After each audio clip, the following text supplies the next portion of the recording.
Years ago, a farmer owned land along the Atlantic seacoast. He constantly advertised for hired hands. Most people were reluctant to work on farms along the Atlantic. They dreaded the awful storms that raged across the ocean, wreaking havoc on the buildings and crops.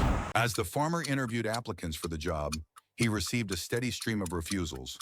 Finally, a short, thin man, well past middle age, approached the farmer. "Are you a good farmhand?" the farmer asked him. "Well, I can sleep when the wind blows," answered the man.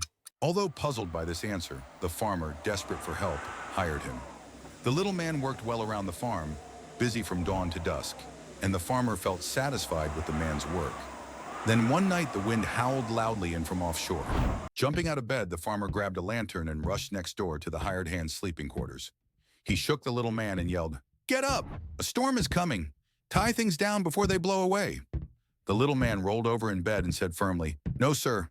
I told you I can sleep when the wind blows." Enraged by the response, the farmer was tempted to fire him on the spot. Instead, he hurried outside to prepare for the storm. To his amazement, he discovered that all of the haystacks had been covered with tarpaulins. The cows were in the barn, the chickens were in the coops, and the doors were barred. The shutters were tightly secured. Everything was tied down. Nothing could blow away.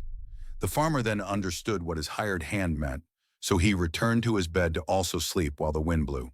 When you're prepared spiritually, mentally, and physically, you have nothing to fear. Can you sleep when the wind blows through your life? The hired hand in the story was able to sleep because he had secured the farm against the storm. We with faith secure ourselves against the storms of life by putting our trust in the God, our prophet, Saw, and his Alul Bayat, As. We don't need to understand, and we just need to hold his hand to be secure in the midst of the storms.